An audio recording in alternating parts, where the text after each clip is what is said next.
MBN 아차차 아이템 중에 하나입니다. 오늘은 과실상계에 대해서 알아보도록 하겠습니다. 과실이라는 잘못을 말하죠. 과실상계한다 그러면 내 잘못만큼 뺀다는 얘기입니다. 보통 사고가 났을 때 일반과실, 쌍방과실 이런 얘기가 있죠. 일반과실이라는 것은 100대 0이라는 얘기입니다. 한쪽에서 100% 잘못하고 나는 잘못이 없는 거. 예를 들어서 내가 파란불의 횡단보도를 정상적으로 건너고 있는데 신호위반한 차 나를 들이받는 경우, 나는 정상적으로 잘 가고 있는데 갑자기 상대편이 중앙선 침범해서 내 차를 들이받는 경우, 그때 100대 0이죠. 쌍방과실이라는 것은 양쪽 다 책임이 있는 겁니다. 누가 더 많이 잘못하고 누가 덜 잘못하고 그런 건 있겠지만 그냥 둘 다 잘못하는 경우. 예를 들어서 무단횡단했다. 자동차가 가다가 무단횡단한 사람이 있더라도 신호등이 없는 곳이에요. 저 시골길 보면은 횡단보도가 멀리 있어갖고 그럴 때 그냥 건너갈 수 있어요. 건너갈 수 있는데 자동차는 앞에 항상 잘 보면서 뭐가 사람이 있나 없나 잘 봐야죠. 근데 앞을 잘 보지 못해 사람 충격했어요. 그랬을 때 자동차 운전자가 70, 무단횡단한 사람이 30, 그런 식으로. 무단횡단하는 사람도 건너갈 때 차가 오면 좀 조심해서 차 없을 때 건너가야 되잖아요. 그거 조심하지 못한 거, 그게 잘못이라는 거죠. 또 신호등 없는 교차로에서 골목길 같은데요, 잘 보고 가야 되죠. 다른 차가 먼저 오면 그 차를 양보해주고, 넓은 도로 차가 우선, 직진 차가 우선, 몇 가지 기준이 있잖아요. 근데 좁은 도로에서 내가 먼저 지나가려고 그러다 그냥 서로 깡붙였다. 그러면 내가 넓은 도로인데 왜 네가 들어오다 날 들이받았느냐? 그래서 네가 7, 내가 3. 이게 양쪽 다 잘못한 거죠. 쌍방과실이라고 합니다. 이 과실 비율은 누가 판단할까요? 경찰관이? 경찰관은 과실 비율을 판단하지 않습니다. 경찰관은 오직 누가 가해 차량이고 누가 피해 차량이냐. 즉 누가 더 잘못했느냐. 51대 49가 되면 51이 가해 차량이고 49가 피해 차량이 되겠죠. 경찰은 가해 차량, 피해 차량이라고 안 그러고 1차량, 2차량이라고 표현을 많이 합니다. 1차량, 샵 1차량, 샵 2차량. 즉 가피를 구분한다고 하죠. 가피. 가해 차량, 피해 차량, 가피. 경찰관은 대충 이거는 이런 사건은 8대2입니다. 7대3입니다. 얘기할 때인데 그것은 자기가 사건을 하다 보니까 나중에 그런 식으로 끝나더라. 그래서 그러한 자기의 경험을 얘기해 주는 것이지, 경찰관이 말하는 과실 비율은 그것은 개인의 의견 진술에 불과합니다. 보험사 직원이 얘기하는 거 맞을까요? 보험사 직원은 대체로 피해자한테 불리하게 얘기했죠. 100대 0인데도 100대 0은 없어요. 차가 바퀴가 굴렀으면 전부 다 쌍방이에요. 8대 2입니다. 보험사 직원들은 특히 차 대 차 사고에서는 100대 0은 거의 안 하려고 합니다. 8대 2, 좀 양보해서 9대 1 이런 식으로 얘기해요. 왜 그러냐면은 지금은 내가 가해 차량이지만 나중에 내가 피해 차량이 될 수도 있고, 서로 보험사끼리는 나중에 구상권을 하거든요. 구상권 행사를 하거든요. 그랬을 때 내가 여기서 부득부득 우기면 나중에 입장 거꾸로 됐을 때 또 상대편이 부득부득 우길까봐 서로 좋은 게 좋다는 측면에서 100대 0일 사건도 8대 2나 9대 1로 되는 경우도 있습니다. 보험사 직원들이 하는 얘기는 정확한 건 아니에요. 근데 자기들이 편하게 하려고, 업무 처리상. 그리고 보험사 직원들이 들고 다니는 책이 하나 있습니다. 수첩에 거의 어떤 사고는 몇 대 몇 됐고, 사고 유형 그림을 그려놓고 거기에 과실 비율이 나오는데요. 그것은 보험사에서 만든 업무 지침일 뿐이지 모든 보험사가 다 공통적입니다만은 법원에서는 판사들은 그거 인정하지 않습니다. 그건 1974년도인가 5년도인가 일본 동경지방법원의 판사들이 만든 과실 비율표를, 그것을 우리말로 번역하고 그리고 그때마다 조금씩 수정 보완한 것이죠. 판사들한테 그것도 밀면 판사들은 인정하지 않습니다. 그러면 경찰관도 과실 비율 판단할 수 없고 보험사 직원도 판단할 수 없고, 그럼 검사가 판단할까요? 검사는 과실 비율 판단하지 않습니다. 검사는 오직 경찰에서 가해자로 인정돼서 넘어온 사람을 재판에 넘기느냐 마느냐, 재판에 넘길 수 있느냐, 재판에 못 넘기느냐, 재판에 넘긴다 그러면 벌금형으로 약식 기소하느냐 아니면 재판 받게 하느냐, 정식 기소하느냐. 그런 것만 판단하죠. 그래서 검사도 역시 과실비율을 판단하지 않습니다.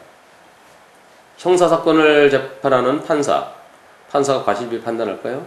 형사 판결문에 이 사건은 8대2인 사건이므로 가해자에 대해서 징역 1년의 처함 이런 판결문은 전혀 없어요. 유무죄만 판단합니다. 따라서 형사사건에서는 과실비율 절대 판단 안 해요. 누가 가해자냐 피해자냐만 판단하죠. 그럼 과실비율을 누가 판단할까요? 제가 할까요? 저는 많이 해봤으니까 지금까지 소송을 한 6천 건 이상 해봤죠. 그러니까 과실비율을 판단할 수 있어요. 하지만 그건 제 의견입니다. 내가 볼 땐 과실이 9대1이 될 것 같다. 7대3이 될 것 같다. 제 의견이에요. 제가 판단한 과실비율은 법원에서 그대로 인정될 가능성은 거의 97% 정도 됩니다. 97, 8%의 정확성이 있습니다. 왜? 많이 해봤으니까. 근데 2, 3%에 틀리는 게 있어요. 그건 왜 그러냐면은 제 생각하고 민사소송하는 판사들하고 민사재판하는 판사들하고 서로 생각이 다를 수도 있어요. 제가 과실 20%라 했는데 판사가 30% 하면은 그럼 제가 틀린 거예요. 물론 불만이 있다고 해서 항소하고 대법원까지 갈 수도 있겠죠. 그럼 여기서 정답이 나왔죠. 결국 판단하는 것은 교통사고의 민사소송을 재판하는 판사가 과실비율을 판단하는 겁니다. 형사에서는 과실일치 판단 안 해요. 저 같은 경우는 제가 많이 해봤기 때문에 과실이 몇 대 몇일 것 같아 경험이 많아서 경험에서 나오는 얘기죠. 이 과실은 왜 중요할까요? 교통사고에 있어서 제일 중요한 게 과실입니다. 이미 벌어진 사고를 되돌릴 수는 없어요. 과실 비율은 교통사고 제일 중요한데 왜 그러냐면은 교통사고에 있어서 피해자 과실이 0%면은 보상은 100% 받아요. 내 과실이 100%면 근데 내가 오토바이 타고 가다가 중앙선 침범해갖고 저기서 오는 차하고 들이받아갖고 내가 죽거나 내가 식물인간이 됐다. 오토바이가 약자니까 치료비는 대주겠지. 그런 거 없어요. 오토바이가 갑자기 중앙선 침범해서 100대 0이에요. 한 푼도 못 받아요. 내 과실이 0%면 100% 다 받고 내 과실이 100%면은 아무리 내가 불쌍해도 한 푼도 못 받아요. 불쌍하니까 얼마 주겠지. 절대 없어요. 치료비라도 대줘야 되는 거니까 절대 없어요. 즉 내 과실만큼 못 받는 거예요. 처음에 병원에 입원해갖고 보험사 다 알아서 해주겠지. 안 그래요. 경찰관들이 잘 모르고 보험사 치료비 다 되니 걱정하지 마. 신호위반을 잘 밝혀주셔야죠. 아니 괜찮아.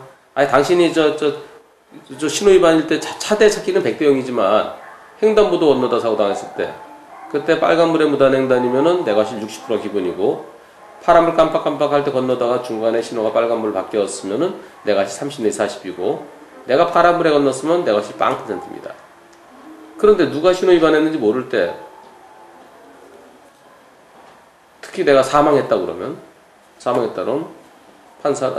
경찰관 뭐라 하냐 어차피 보험에서 다 보상해줘 걱정하지 마. 그리고 가해자는 어차피 처벌받아. 그리고 신호가 그렇게 중요한 거 아니야. 이런 식으로 하는데 그건 엄청 잘못이죠. 또 내가 다리가 부러져 갖고서 내가 병원에 10달 동안 입원해야 되는 상황이다. 근데 나는 내가 파란불에 건넜는데 상대편도 자기가 파란불이라고 그래요.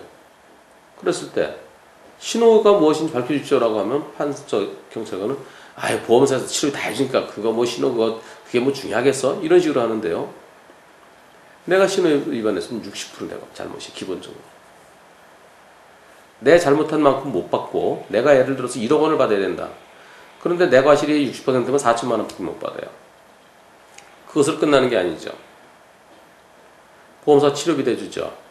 보험사가 대주는 치료비 공짜 아닙니다. 보험사가 치료비를 예컨대 1억 원어치 대줬다 칩시다. 1억 원어치 대줬으면은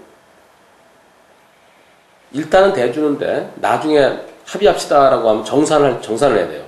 정산할 때 내 잘못 60%만큼 내가 잘못한 거니까 그만큼은 도로 토해내라고 그래요. 내가 그래서 6천만 원 돌려줘야 돼요. 자, 보험사로부터 받을 돈 얼마였죠? 1억 원이었는데 60% 빼면 4천만 원 남았죠. 거기서 내가 6천만 원 돌려줘야 되죠. 그럼 마이너스 2천만 원이 되는 거예요. 근데 너무 불쌍하니까 그냥 마이너스는 빵으로 치자. 그래서 치료는 다 해준다는 말이 거기서 나온 거죠. 치료만 해준다는 얘기예요. 경찰관들은 보험사 치료는 다 해준다. 마치 치료비는 공짜로 다 해주는 것처럼 생각하는데요. 그게 아니고요.